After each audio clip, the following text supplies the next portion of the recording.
News Kids on the Block. We bring to you stories that top the nation's papers, fresh from the IVM and the Senate National School Desk. Hi, I'm Kavya. And I'm Anya. And welcome back to this episode of News Kids on the Block.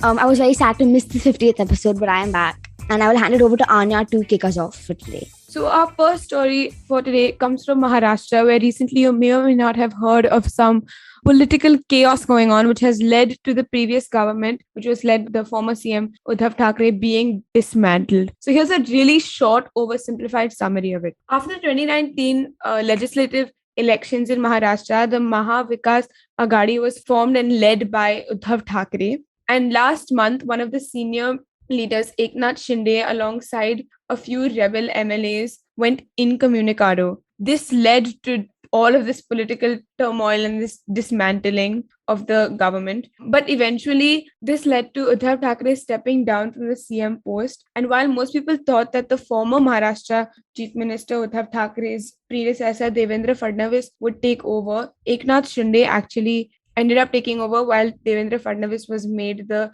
deputy chief minister. As per the procedure and the proceedings, there was a flawed test during which Eknath Shinde won the trust votes of MLAs, which leads us to today having Eknath Shinde as the chief minister of Maharashtra and the BJP as the ruling party. Like I said, this is a very oversimplified version of the story. And what's been going on for the last month, the story just took many, many twists and turns. That being said, the new government, one of the first things that they did was regarding a metro shed in the RA colony, which was different from the previous government stance on it. And that has been led with a lot of environmental protests regarding the RA colony. Thank you, Anya. I will take us into the next story for the day, which is about some recent 4th of July mass shootings that took place in a Chicago suburb. And the parents of a 2-year-old child, Aiden, were killed, and the child was found wandering alone after the shooting took place. Eventually, some people took him into their house and kept him safe until he was later handed over to his grandparents. However, I think it really shows how devastating the effect of not banning guns can be. It is causing families to be torn apart. It is causing children to become orphans, and it is just doing more harm than good every single day. Recently, we have seen a large number of shootings take place in the US. And I think it's just these signs that are showing up again and again of why guns should be banned. But still no action is being taken against banning of guns. I don't know how long it's going to take the country to learn that this is definitely causing more harm than it is doing good. But I really hope that they come to that realization soon before more people who are innocent have to be hurt. With that, we will take a short break and we'll be right back on News Kids on the Block.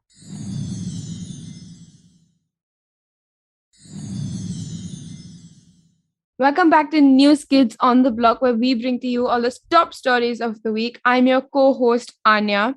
And our next story for you today is actually a story about this fighter pilot father-daughter duo. And they're the first in the Indian military to fly, first father-daughter pair in the Indian military to fly in formation. Hindustan Times reports that fighter pilots Air Commodore Sanjay Sharma and Flying Officer Ananya Sharma of the Indian Air Force have cemented their place in the country's military aviation history by becoming the first father-daughter pair to fly in formation of jets. They flew in a formation of British origin Hawk 132 advanced jet trainers, also known as AGTs, in the Bidar Air Base in Karnataka. This was on May 30th. But it went unnoticed for a while until some in Hindustan Times picked up some photos a few weeks ago. And of course, it has been 7 years since the Air Force began to induct female officers into the fighter pilot stream. The father, Sanjay Sharma, said that this was the biggest day of his life. And I thought that this was a really sweet story. I think it's really nice to see, for the military, legacy is such a big deal. And this is a different new kind of legacy.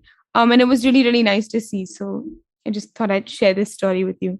That is a really sweet story, Anna. Thank you for sharing it with us. The next story I have for you is not so sweet. It is a climate change story. And while you might be sick of hearing these, I cannot reinstate its importance again. This is about a large hole in the ozone layer, which has been discovered by scientists. Basically, for those of you who are unaware of what an ozone layer is, it's a gas layer around the Earth that protects it from ultraviolet rays that are emitted from the sun, which are super harmful. this hole is located in the lower stratosphere, and it is 7 times bigger than the one that was discovered over Antarctica, according to a published paper in AIP Advances. King Bin Lu, who's a scientist from the University of Waterloo in Canada, made the discovery, and he said that this newly discovered all-season hole sits over the tropics, and it has been there for more than 30 years. And you might not be aware, but these holes in the ozone layer are actually results of our actions and a result of greenhouse gases that cause this hole to become bigger and bigger.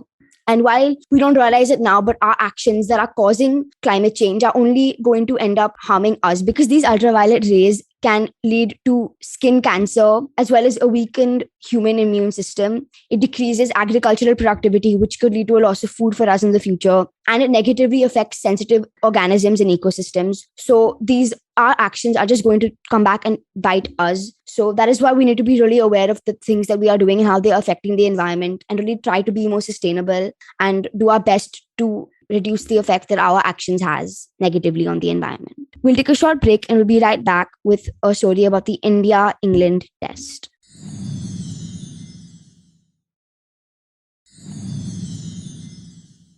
Welcome back to News Kids on the Block. Our next story for you, as Kavya mentioned before the break, is about the India-England test. So India had a series with England that they were leading 2-1, and they last played them in September 2021. And then they came to England to play the 5th and the final test. And it was a pretty good test. Like, at least the first 2 innings was solid. India had a really good lead, not just like the series, which they were leading 2-1, but also just in terms of the runs that they were making. In the first innings, India made 416 runs before getting all out. And England went up next, making 284 runs. India continued to grow their lead, making 245 runs. Rishabh Pant breaking numerous records, including becoming the first Indian wicketkeeper batsman to make a century and a half century in the same test match within 2 innings.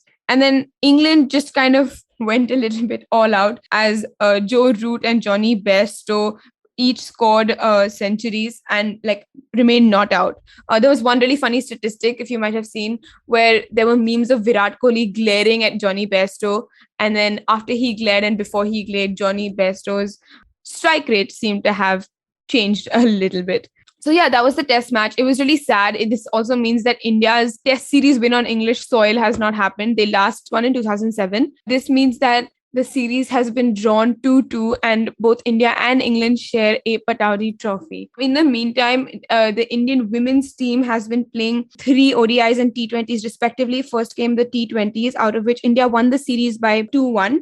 The ODIs both were ICC champion matches as well. So that's a brief update on Indian cricket teams. I'll now hand it over to Kavya for our next story.